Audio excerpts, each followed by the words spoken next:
सा दान करना है, दान की बात करते हैं। सबसे पहले हम दान की बात करेंगे, जल का दान करना है। तो आप किसी को भी ठंडा, इस गर्मी में ठंडे पानी पिलाइए। सड़क चलते फिरते किसी भी आदमी को ठंडा जल पिलाइए, घड़े का जल पिलाइए। वो आपको अंतरात्मा से आशीर्वाद देगा। जैसे ही वो एक घूंट उसके गले से उतरेगा ना, वो दिल से आपको आशीर्वाद देगा, और वो आशीर्वाद आपको उस दिन मल्टीपल होगा। ये तो काम पूरी गर्मी करना चाहिए, ये अक्षय तृतीया का नहीं बोल रही हूँ। ये काम आप पूरी गर्मी करें, इससे अच्छा आशीर्वाद लेने का कोई तरीका नहीं हो सकता। इससे सबसे, आप जब पानी का दान करते हो तो क्या होता है, एक तो आप, हम हर चीज जो आपके एस्ट्रोलॉजर देखते हैं ना, वो आपके चार्ट में चंद्रमा से देखते हैं। अगर आपको अच्छी वाइफ चाहिए, धन चाहिए, तो सब कुछ चंद्रमा देखेगा। तो चंद्रमा अच्छा जिसको करना है, उसको जल का दान जरूर देना चाहिए। लिक्विड कैश चाहिए ना, तो पानी को पिलाइए, तब तो लिक्विड कैश आएगा। इससे क्या होता है, आपकी मानसिक शांति मिलती है, धन स्थिर होता है, और लाइफ में फ्लो हमेशा आता रहेगा। आएगा कब, जब आप दोगे।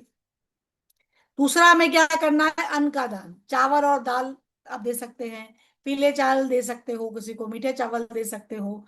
चावल जो आप दोगे वो साबुत चावल देने का प्रयास करें। थोड़ा सा किसी को चुन के साबुत चावल दे सकते हो, मंदिर में दे सकते हो। इससे आपके घर में कभी भी अन्न की कमी नहीं हो। क्योंकि आपने अक्षय दान दिया है, तो आप 1 किलो दोगे तो उसका अक्षय सालों चलेगा, आपके सालों। फिर अगले साल फिर आएगा, फिर दोगे, फिर सालों चलेगा। तीसरा रेमेडी क्या है, इस दिन पौधा जरूर लगाएं। और इसकी तो एक मैंने रील भी इंस्टाग्राम पे पेज पे डाली थी मैंने, कि जिसको भी चाहिए कि मेरे को ग्रोथ नहीं हो रही है जीवन में, तो आप कोई भी पौधा लाइए, बीज को उस दिन बाइए, मैनिफेस्ट करते हुए कि आपके जीवन में जो जो चीज, आप जिस व्यवसाय से आपका रिलेट रखता है, वो दिनों दिन बढ़ता जा रहा है। जैसे ये वृक्ष बढ़ रहा, रोज उसको आपने हाथों से पानी डालिए, उसको बच्चे जैसा सींचते ना, आके बातें करिए, आपके मैनिफेस्टेशन को उसको बोलिए। देखिए जैसे जैसे वो पेड़ बढ़ेगा, आपकी ग्रोथ होने लगेगी। आप ये करके देख लिए, करके देखिए। पर आपको उसी दिन वो बीज डालना है, ये इंपॉर्टेंट है। और वो उसको सूखने नहीं देना है, आपको बराबर धूप में रखना है, पानी डालना है। रोज आप अपने हाथ से जब करोगे और मैनिफेस्टेशन के साथ करोगे, इसकी ग्रोथ के साथ आपके जीवन की ग्रोथ भी जरूर होगी। और सबसे अच्छा पौधा है तुलसी का पौधा। इससे अच्छा तो कुछ होता ही नहीं। तुलसी के मंजीरे से ही तुलसी के कितने ही पौधे आ जाते हैं, तो आपको कहीं से लाने की भी जरूरत नहीं होगी। कहीं से भी किसी के पेड़ से मंजीरी लाइए और डाल दीजिए, देखिए कितनी अच्छी ग्रोथ आती है। तो इससे क्या होगा, पॉजिटिव एनर्जी बढ़ती जाएगी, और हमारे जो कर्म है, जो हम बहुत अच्छे अच्छे करके आए हैं ना, तो जो भी उसकी वजह से हमें आज मिल रहा है फेस करने, वो थोड़े क्षुण्ण होना शुरू होंगे, कम होना शुरू होंगे। फिर हमें क्या करना है, लक्ष्मी जी विष्णु जी की पूजा जरूर करना है। अगर आप वेल्थ अट्रैक्ट करना चाहते हैं अपने जीवन में, तो सुबह जो मैं स्वर विज्ञान बताऊंगी, वो करने के बाद में, आपका नित्य कर्म करने के बाद में, सुबह के टाइम जो भी मुहूर्त टाइम जो लोग जो बता रहे हैं, वो आप मान सकते हो, कोई दिक्कत नहीं है। वे सबके शहर के हिसाब से, सब पंडितों के हिसाब से, सबके वजह से अलग अलग है। तो आपको जो सही लगे वही सही, ठीक है। मैं उस पर बात नहीं करूंगी मैं। हम जो मान रहे हैं हम मानेंगे, आपको जो लगता है आप मान सकते हो, पर रेमेडी सारी यही रहेगी, ये समझ के चले। टाइम पे मतलब नहीं है वो सब। तो लक्ष्मी जी विष्णु जी की पूजा करेंगे। पीले कपड़े पहने, आप खुद भी पीले कपड़े पहन सकते हो। पीले कपड़ों को मोली चढ़ाइए, पीले कपड़े वस्त्र पहनाइए। हल्दी और पीले फूल जरूर भगवान को चढ़ाइए। इससे आपके जीवन में वेल्थ की एनर्जी को अट्रैक्ट आप करेंगे। अगर आपको कोई विष्णु जी का, क्या बोलते हैं, मंत्र आता हो, विष्णु सहस्त्र नाम पढ़ सकते हैं, नहीं आता तो यूट्यूब पे चला लीजिएगा, लक्ष्मी जी का मंत्र पढ़ें। उस दिन से आप एक उपाय और कर सकते हो, कि अगर आप सच में, आपको आपने लाइफ में कोशिश कर ली कि मैं बहुत स्टेबल होने की कोशिश कर रहा हूं, पर स्टेबल नहीं हो पा रहा हूँ, कुछ भी काम करता हूँ होता ही नहीं है, उस दिन से 41 डेज या 43 डेज का संकल्प ले लीजिए, कि रोज लक्ष्मी जी विष्णु जी के सामने आप एक दिया लगाइए।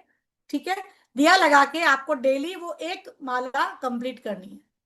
कौन सी भी करेंगे आप तो श्रीम कर सकते हो, श्रीम ऋषि कर सकते हो, ओम लक्ष्मी नमः कर सकते हो, जो आपको आती हो वो सही। 43 डेज संकल्प के साथ करें। संकल्प को टूटने नहीं दीजिएगा। अगर बीच में एक दिन गैप होता है तो वो संकल्प नहीं माना जाता है। संकल्प के साथ करिए। आपको आपके जीवन में कोई ना कोई साइन नजर जरूर आएगा, कोई ना कोई, एक ऐसी कोई कि आपका काम बनने लगा है, ऐसे कोई ना कोई दरवाजे खुलते नजर जरूर आएंगे। तो ये करना पड़ेगा, कर्म करेंगे तो फल मिलेगा। छाया का दान करना है, किसी को छत्ता दे दीजिए, कपड़ा दे दीजिए, टोपी दे दीजिए, चश्मा दे दीजिए, जो आपका मन करे। किसी को भी दे सकते हैं, आपकी मर्जी, उसको दे दीजिए। लेकिन देना है। छायादान करेंगे तो आपको भी छायादान मिलेगा। इससे क्या होता है, छायादान देने से क्या होता है मालूम है, आपके फ्यूचर की जो प्रॉब्लम होती है उसमें प्रोटेक्शन का काम करेगा जब आप छायादान दोगे। आप किसी को आप घर तो नहीं दिला सकते हो, ये तो मैं नहीं रेमेडी नहीं बोलूंगी, है ना, लेकिन किसी को छत्ता और टोपी तो हम दे ही सकते हैं, इतने तो समर्थ हैं हम कि हम दे सकते हैं। उसके अलावा हम स्पेशल रेमेडी में क्या कर सकते हैं कि एक पीला कपड़ा लेंगे, उसके अंदर 5 हल्दी की गांठ आप रखेंगे, साबुत चावल रखेंगे, उसको भगवान के सामने दिया लगा के आप जो मंत्र करना चाहते हैं कर लें, उसको वही रहने दीजिए। शाम में फिर से दिया लगाते हैं, हम दिया बत्ती करते हैं, उस समय दिया बत्ती के समय दिया के सामने थोड़े सामने आपका मैनिफेस्टेशन जो भी है आपको बोलना है। फिर उस पोटली को बांधिए, मन में जो भी संकल्प है आपके, जो आप जीवन में प्राप्त करना चाहते हैं, जो अपने परिवार को समाज को देना चाहते हैं, जो भी करना चाहते हैं उसको बोलिए। पोटली को सोचते सोचते बांधिए और अपने जहां आपका मणिकैश आप रखते हो वहां इस पोटली को विराजित कर दीजिए। साथ में छोटा सा कपूर डाल लीजिएगा जब आप रखने जाएंगे, इससे चावल में कीड़े नहीं लगेंगे। ठीक है, तो जब रखने जाओगे ना तब एक कपूर की बट्टी डाल दीजिएगा, इससे कीड़े नहीं लगेंगे, नहीं तो क्या होता है कुछ देर टाइम बाद में कीड़े लग जाते हैं। तो इससे क्या होगा, जीवन में धन तो अट्रैक्ट होगा और धन आपका टिकेगा, टिकने की जो अवस्था होती है ना वो होगी। और भी बहुत सारे हम घर के लिए क्या करेंगे स्पेशल रेमेडी, तो जब भी स्नान वान करने के बाद में जो घर की लेडीज है, जेंट्स भी कर सकते हैं, ऐसा कुछ नहीं है। आप अपने घर के बाहर जो दहलीज होती है उसको साफ करें। साफ करने के बाद में अगर आपको रंगोली आती है तो रंगोली मांडिए, क्योंकि आपको भगवान का वेलकम करना है ना। तो कहाँ से समृद्धि आएगी, आपके घर के एंट्रेंस से आएगी। तो रंगोली अगर आती है तो रंगोली लगा लीजिए। घर के दोनों तरफ आपको स्वास्तिक का चिन्ह लगाना है, उस दिन लगाना है। तो हल्दी से लगा सकते हैं, चंदन से लगा सकते हैं, आप कुमकुम से लगा सकते हैं, जैसा भी आपको अच्छा लगे। जब आप स्वास्तिक का निर्माण करें तो उसमें भी आप मैनिफेस्टेशन करें कि मेरे घर से जो भी बाधाएं हैं वो बस यहीं से होकर वापस चली जाती है, घर के भीतर प्रवेश नहीं करती है। तो ये मैनिफेस्टेशन करें। किसी को लगता है कि ऊपरी हवा है या कुछ कुछ होता रहता है, कुछ नेगेटिव विचार ज्यादा आते हैं, कुछ काम नहीं बनते हैं, तो बस यही अफर्मेशन देके आप करके आप अपने घर के अंदर प्रवेश करें। फिर हमें क्या करना है, अगर आप और भी और कुछ करना चाहते हैं तो 21 चावल का दान आप मंदिर में कर सकते हो। मतलब 21 दाने आपको चुनने होंगे, लंबे लंबे टूटे हुए नहीं होने चाहिए। उस चावलों को आपको अच्छे भाव से मंदिर में रख के आ जाइए। आप अपनी इच्छा को बोलते हुए रख के भगवान के ऊपर वहां पे रख के वापस आ जाए। मान लीजिए शिवलिंग के ऊपर रखा आपने, वहां पे 21 चावलों को मन में सोचते हुए आप अपनी जितनी भी इच्छा है सब कुछ बोलते हुए वहां पे रख के वापस चले आएंगे। आप अपने इस दिन आप अपने हाथ में पीला धागा भी बांध कर सकते हैं। तो एक नॉट मैजिक का एक उपाय है, आप कोई भी पीला रंग का धागा ले लीजिए, ऊन भी ले सकते हैं या कोई भी धागा ले सकते हैं, धागा कुछ भी हो सकता है। आपको क्या करना है, इनहेल करना है, होल्ड करना है, अपनी इच्छा को बोलते हुए एक नॉट बांधना है। फिर से बता रही हूँ, श्वास को अंदर लेना है, लेते हुए छोड़ती हुई सांस से नहीं करना है, छोड़ती हुई सांस से नहीं करेंगे।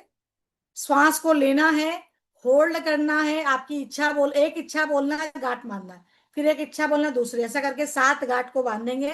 भगवान के पास रख दीजिए, हाथ जोड़ लीजिए। शाम में फिर से जब दिया बत्ती करते हैं आप उठाइए और उसको अपने हाथ में फिर से वही सारी विशेष को बोलते हुए अपने हाथों में बांधना है। ये नॉट मैजिक का बहुत अच्छा, कभी नॉट मैजिक की क्लास आपके लिए लेके आएंगे, बहुत अच्छा काम करता है, करके देखिएगा। अगर आप देख पा रहे होंगे तो मेरे हाथ में बांधा हुआ है, इसमें सारे नॉट बांधे हुए हैं। एक खुल गया, वापस हम 19 तारीख को बनाएंगे और डालेंगे, तब देखना आप दो रहते हैं। मेरे हाथ में कभी भी दो रहता है, एक ग्रीन कलर का और एक रेड और ऑरेंज जो अपने हिंदू शास्त्र में होता है, वो दोनों मेरे हाथ में हमेशा रहते हैं। और एक स्टोन का भी रहता है, वो टूट गया इसलिए खुला हुआ है, नहीं तो 3 चीज मेरे हाथ में हमेशा रही। सबका अलग अलग एक साइन है जो हम पहनते हैं, अपने अनुसार सबको पहनना होता है। तो आप मोली जरूर पहने, ठीक है। और जो जिस धर्म से बिलोंग करता है उस धर्म में जो धागा होता है उसको 7 नॉट को बांध के आप अपने हाथ में बांध सकते हो। ये आपकी सुरक्षा भी करेगा, आपको नेगेटिविटी से बचाएगा सबसे ज्यादा। और आपने जो मन्नत मांगी है, जो भी आपने सोचा है, वो पूरा करने में हमारी नसों का बहुत बड़ा रोल होता है। आपने देखा होगा पहले क्या होता था, नाड़ी देखते थे ना, नाड़ी देखते थे पहले, नाड़ी शास्त्र वाले, अब तो नहीं रहे। तो वो लोग तो ये नाड़ियां जो अपनी 3 नाड़ियां जुड़ी हुई होती ना, इसको टाइट बांधने से आपके बहुत सारे काम हो जाते हैं। अब वो सब्जेक्ट अलग है। आपके जितने टॉक्सिन है वो निकल जाते हैं धागा बांधने से। आपको अगर पीरियड्स की समस्या है वो भी सॉल्व हो जाती है इससे। अगर किसी को बच्चा नहीं हो रहा तो बच्चा होने की ताकत रखता है, तो रस्सी बांधना है। इसके बहुत सारे पीछे, इसके धागे के बहुत सारे काम है। ठीक है, तो बांधना है। उस दिन हमें क्या क्या करना है? सुबह जल्दी उठना है, स्नान करके सब स्वच्छ साफ कपड़े पहने। जो भी आप दान करना चाहते हैं, छोटा दान करें, बड़ा दान करें, आपकी मर्जी, आप करें। उस दिन भगवान को ग्रैटिट्यूड करना ना भूलें। आप ये दान आपकी मर्जी है, आप करें ना करें, लेकिन आपको जो आज तक मिला उसका ग्रैटिट्यूड जरूर करेंगे। और आप बोलेंगे मुझे तो कुछ नहीं मिला, तो मैं गिनाने बैठूंगी तो ये पूरी रात भी कम पड़ेगी, मैं गिना सकती हूँ। तो ग्रैटिट्यूड करें। इस पूरी यूनिवर्स में आपको एक अच्छा घर मिला, ये पूरा अच्छा शरीर मिला, जो जो कुछ मिला ना, जो दूसरों के पास से ज्यादा ही है अगर गिनाने लगोगे तो ग्रैटिट्यूड जरूर करना है। क्या क्या नहीं करना है? झगड़ा नहीं करे इस दिन को, 19 तारीख 20 तारीख थोड़ा सा मौन धारण कर लें, है ना। किसी की भी क्या बोलते हैं, बीचिंग नहीं करना है। किसी का भी पीछे से बोलते हैं ना, इसने ये किया उसने ये किया, ये सब कुछ नहीं करना है। नेगेटिव विचार मत सोचिए। किसी की बेइज्जती नहीं करना है, सबको रिस्पेक्ट से आप बात करेंगे। हो सके तो सिर्फ थैंक यू बोले, इससे ज्यादा कुछ मत करो। आपको सामने वाला पर्सन अच्छा लगता है नहीं लगता, छोड़ दीजिए। आप थैंक यू बोलिए ना, क्या जाता है, सामने वाले को अपने आप ही अच्छा लगे, अरे ये मैं तो उसको कुछ बोल रहा हूँ और ये देखो मेरे को सामने से थैंक यू बोल रहा है। तो ये एक ऐसा मौका है अक्षय तृतीया का, इसको त्योहार के रूप में ही मनाना है, जो आपको पूरी तरह से आपकी एनर्जी को अपग्रेड कर देता है। आपके जो किए गए, जो आप कर्म उस दिन करोगे उसको मल्टीपल करने की ताकत रखता है। आप जैसे इन्वेस्टमेंट करते हो ना, कि यहाँ इन्वेस्ट करो मल्टीपल होके वापस आएगा, तो आप क्या इन्वेस्ट करते हो, वहां तो लाखों रुपए की बात होती है, यहाँ तो हम 1 रुपए की बात कर रहे हैं। कि आप ऐसा, हमारे हिंदू शास्त्र में ऐसा है कि आप 1 रुपया दिया तो आपको 100 करोड़ देने की ताकत हो सकता है ऊपर वाला। तो आपको लेकिन देना होगा, अच्छे मन से देना होगा, ये सोच के रखो। तो हमें सबसे बड़ा क्या करना चाहिए? और अब मैं स्वर विज्ञान की बात कर लेती हूँ। सही भावना से करना है, छोटे छोटे काम करना है ताकि जीवन अच्छा बदल सके। छोटा कर्म प्लस सही दिन, बड़ा परिणाम। सोचिए क्या बोला मैंने? छोटा कर्म, सही दिन, और आपके जीवन का बड़ा परिणाम। अगर आपने ये सेशन अच्छे से ध्यान से सुना, और मैंने बहुत ही छोटी से छोटी रेमेडी बताई है, तो आपका जीवन में बदलाव आना है। आप नेक्स्ट, आपका अक्षय तृतीया आने से पहले आप मुझे ये खुद ही शेयर करेंगे कि उस दिन मैंने किया था, कहीं ना कहीं से कुछ ना कुछ तो होगा। ठीक है। अब हम आते हैं स्वर विज्ञान के बारे में। आपको मेन स्वर विज्ञान में क्या करना है?